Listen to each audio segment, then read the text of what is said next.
नमस्कार विद्यार्थी मित्रांनो. प्रथमतः आपणा सर्वांचं मी मनपूर्वक स्वागत करीत आहे. विद्यार्थी मित्रांनो, आज आपण प्रात्यक्षिक क्रमांक 4 पाहणार आहोत.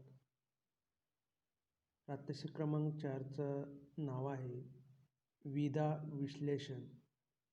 यामध्ये आपण गुणानुक्रम सहसंबंध याविषयी माहिती आपण जाणून घेणार आहोत. विद्यार्थी मित्रांनो, आतापर्यंत आपण एकाच चलाबद्दल चर्चा केली, परंतु भूगोलामध्ये कधीकधी दोन भिन्न चलांमधील संबंध आपल्याला समजून घेणे आवश्यक असतो. उदाहरणार्थ, उच्च तापमान आणि कमी वायुदाब, लोकसंख्येची घनता, दरडोई पाण्याची उपलब्धता, साक्षरतेचे प्रमाण आणि दरडोई GDP इत्यादी. आपण आता पाहूया की दोन चलांमधील संबंध संख्यात्मकरित्या कसे व्यक्त केले जाऊ शकतात. आपल्याला हे समजून घेणे सोपे ठरेल की एका चलातील झालेला बदल हा दुसऱ्यावर काय परिणाम करत आहे. याच्यासाठी आपल्याला सहसंबंध उपयुक्त असतो. तर सहसंबंध म्हणजे काय? तर सहसंबंधाची अशी व्याख्या आहे, दोन चलामधील संबंधाचे स्वरूप आणि गुणधर्म व्यक्त करणारी बाब म्हणजे सहसंबंध होय.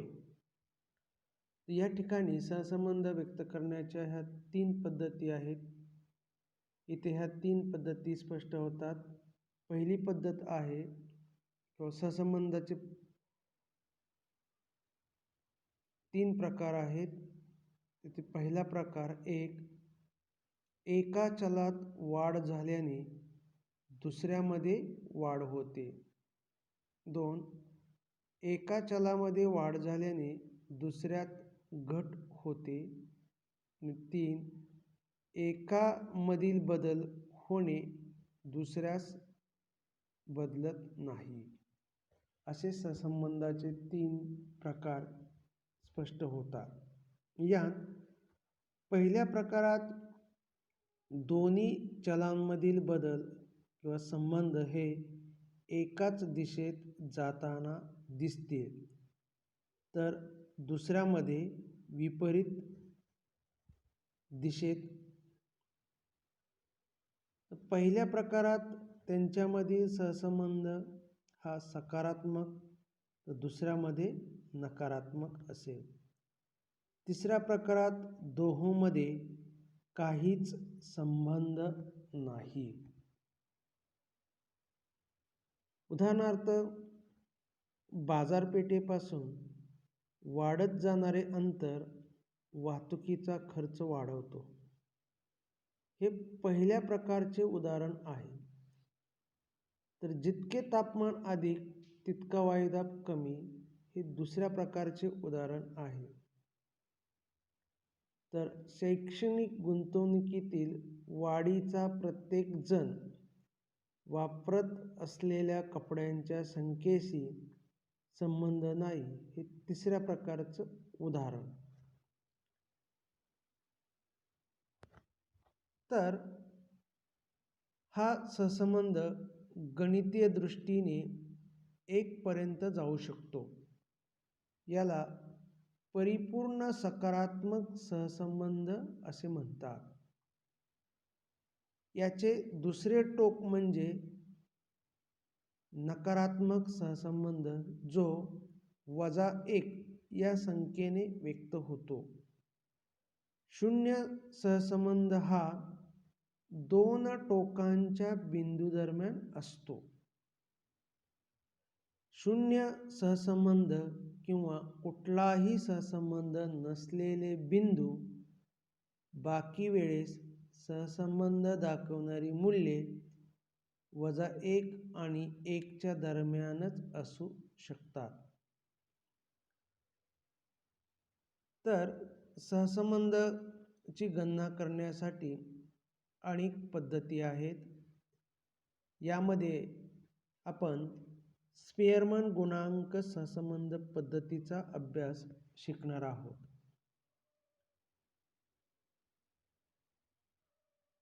ही पद्धत चार्ल्स एडवर्ड स्पिअरमन यांनी संबंध गुणांक काढण्यासाठी मूल्याची क्रमवार मांडणी केलेली आढळते. म्हणून या पद्धतीस श्रेणी अंतर स्पिअरमन पद्धत किंवा प्रतानुक्रम किंवा प्राधान्यक्रम स्पिअरमन पद्धत असं म्हणतात. त्यांनी ही पद्धत 1914 मध्ये विकसित केली आहे.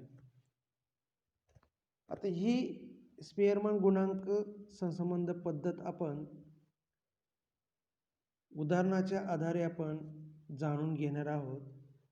त्यानुसार सहसंबंध आहे का नाही हे 2 चलामध्ये आपण उदाहरणाच्या आधारे आपण पाहणार आहोत.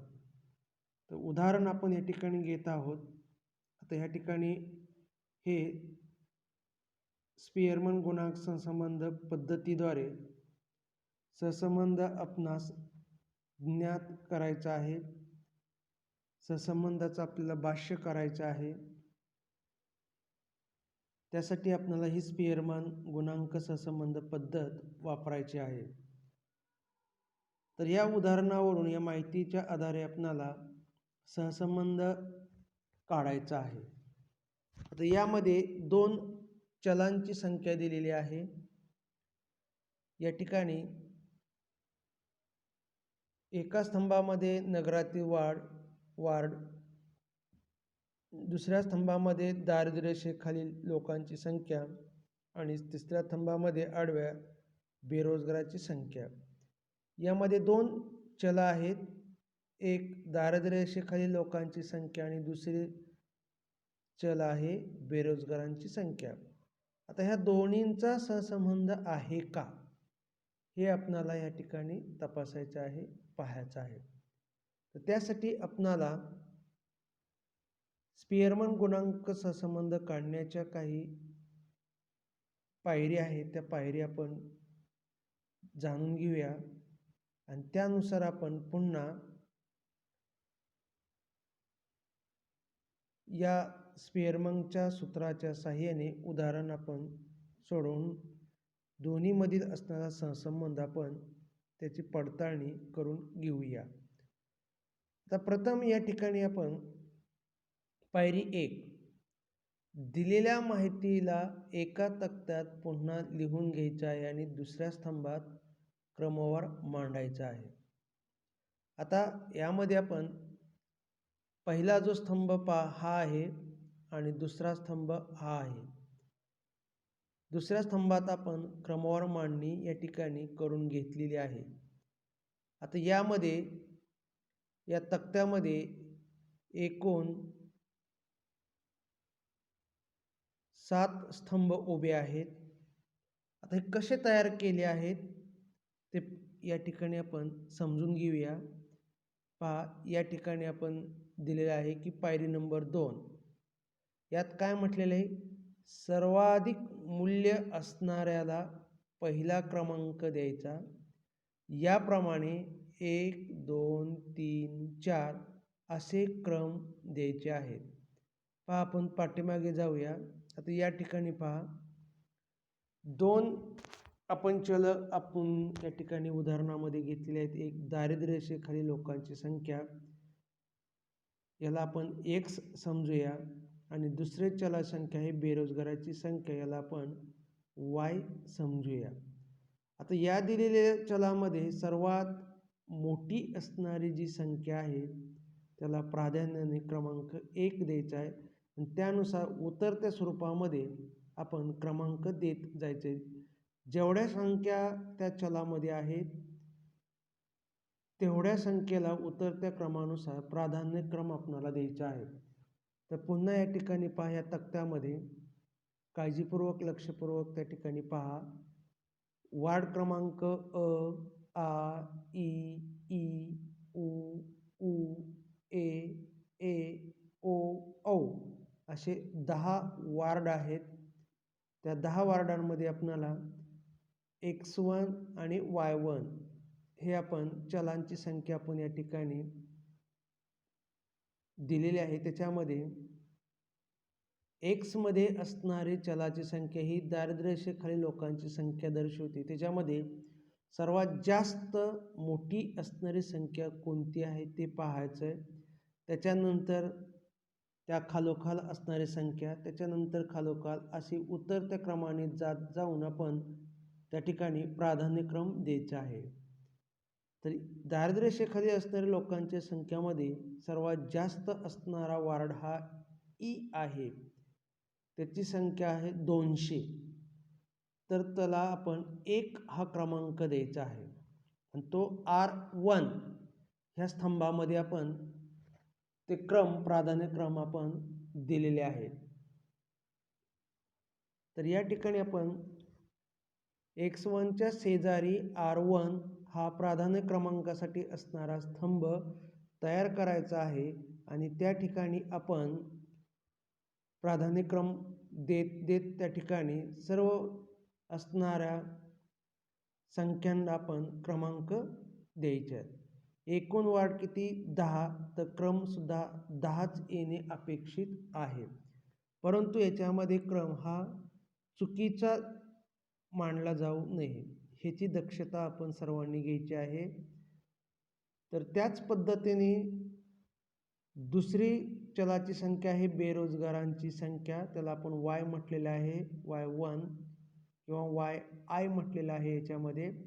तर त्यामध्ये असणारे जास्तीत जास्त संख्या आणि कमीत कमी संख्या असं या ठिकाणी उतरत्या क्रमानुसार जाऊन प्राधान्य क्रमांक आपण त्या ठिकाणी द्यायचे. त्यासाठी आपण R2 हा स्तंभ तयार केलेला आहे, त्याच्यामध्ये आपण प्राधान्य क्रमांक द्यायचे आहे. आणि पहा, पायरी क्रमांक 3 क्रम दिल्यानंतर पुन्हा आपल्याला क्रमातील फरक काढायचा आहे. पुन्हा आपण पाठीमागे जाऊया. पहा, R1 आणि R2 हे 2 स्तंभ तयार केल्यानंतर आपणाला क्रमातील फरक काढायचा आहे आणि तो R1 आणि R2 हा असेल या पद्धतीने. मग R1 कोण आहे? तर यामध्ये अ वार्ड पाहूया, 9 आहे. R2 10 आहे. या दोन्हीचा वजा केल्यानंतर आपल्याला या स्तंभामध्ये जो तयार केलेला स्तंभ आहे R1 R2 त्याच्यामध्ये आपल्याला उत्तर येईल -1. अशा पद्धतीने प्रत्येक वार्डमधील असणाऱ्या त्या 2 चलांच्या संख्येला जो प्राधान्य क्रमांक आपण दिलेला आहे त्या 2 प्राधान्य क्रमांकाचं या ठिकाणी वजा करून तो स्तंभ तयार केला आहे, त्याच्यामध्ये येणारी जी संख्या असेल ती संख्या तिथं लिहायची आहे. तर अशा पद्धतीने आपण विद्यार्थी मित्रांनो R1 वजा R2 हा तयार करणार आहोत. त्याच्यानंतर पुढची पायरी आहे की आपणाला पायरी क्रमांक 4 वर्ग करायचा आहे. कशाचा वर्ग करायचा आहे? R1 वजा R2 कंस वर्ग. तर पुन्हा पाठीमागे येऊया आपण. पहा, त्याच्या शेजारी आपण स्तंभ तयार केलेला आहे, तो R1 वजा R2 त्याचा वर्ग. म्हणजे आपणाला जो प्राधान्य क्रमांक दिलेला आहे त्या दोन्ही प्राधान्य क्रमांकाचा आपण वजा करून जो स्तंभ तयार केलेला आहे त्या स्तंभातील आलेली जी सर्व संख्या आहे त्या सर्व संख्यांची आपण वर्ग करायचा आहे. म्हणजे उदाहरणार्थ या ठिकाणी पहा, वार्ड क्रमांक अ वजा 1 आहे, त्याचा वर्ग 1 येईल. वार्ड आ त्याची संख्या आहे 2, 2चा वर्ग आहे 4. अशा पद्धतीने आपण सर्व वार्डामधील येणारी जी संख्या आहे त्याचा वर्ग केल्यानंतर आपण मग शेवटी सर्व मूल्यांची बेरीज करायची आहे. त्यासाठी चिन्ह आपण वापरले समेक्षण. मग या ठिकाणी समेक्षण बरोबर 8 ही सर्व वर्गांची मूल्यांची बेरीज केली. आता बेरीज केल्यानंतर पहा, याच्यामध्ये आपण पुन्हा पायरी क्रमांक 6 मध्ये सहसंबंध काढण्याचं सूत्र आहे. त्या सूत्राप्रमाणे आपण आलेल्या संख्या त्या सूत्रात टाकून आपण सहसंबंध काढायचा आहे. तर या ठिकाणी सहसंबंध काढण्याचं सूत्र आहे R बरोबर 1 वजा 6 समेक्षण कंसात R1 वजा R2 कंसाचा वर्ग भागिले n कंसात n वर्ग वजा 1 कंस पूर्ण. हे स्पियरमन गुणांक सहसंबंध काढण्याचं सूत्र आहे. आता येथे R म्हणजे काय तर गुणांक सहसंबंध. समेक्षण R1 वजा R2 कंसाचा वर्ग म्हणजे काय तर दोन क्रमांमधील फरकांच्या वर्गाची बेरीज या ठिकाणी आपण घ्यायची आहे. मागील तक्त्यामध्ये आपण पाहिलेलंच आहे, शेवटच्या स्तंभामध्ये जो वर्ग केलेली जी सर्व संख्या आहे त्या सर्व वर्ग केलेल्या संख्यांची बेरीज आपण त्या ठिकाणी करायची आहे. त्यानंतर n म्हणजे मूल्यांची संख्या, म्हणजे या ठिकाणी वार्ड आपण जे घेतलेले ते वार्ड किती आहेत तर 10 आहेत. तर n म्हणजे मूल्यांची संख्या म्हणजे त्या ठिकाणी 10 ही संख्या असेल.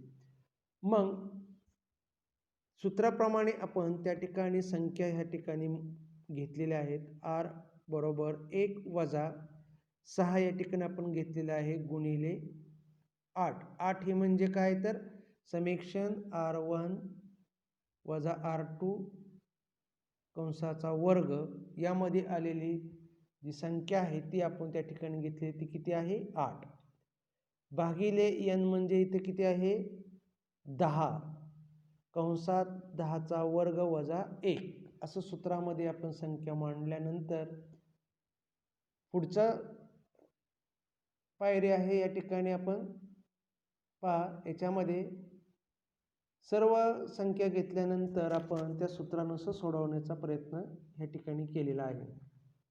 तर 1 वजा या ठिकाणी 6 गुणिले 8चा वर्ग गुणाकार ह्या ठिकाणी 48 येतोय. 6 ही 8 48, 6 गुणिले 8 बरोबर ह्या ठिकाणी 48 भागिले n म्हणजे 10 कंसात 100 ही 10चा वर्ग आलेला आहे वजा 1 कंस पूर्ण.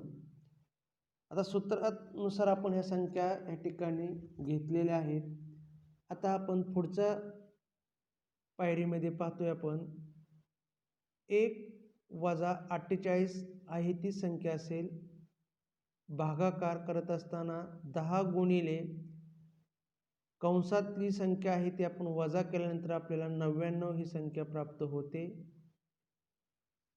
पुढची स्टेप आहे 1 वजा 48 10 गुणिले 99 याचा गुणाकार 990 येतो.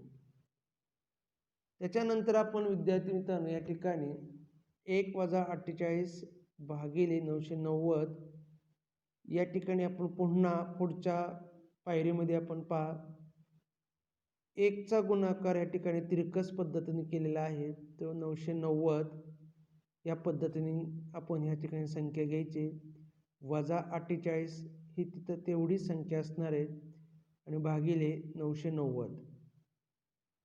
बरोबर 990 वजा 48 यातून वजा केल्यानंतर आपल्याला 942 ही संख्या प्राप्त होते आणि भागिले 990 या दोन्हीचा भागाकार केल्यानंतर आपल्याला संख्या प्राप्त होते 0.95.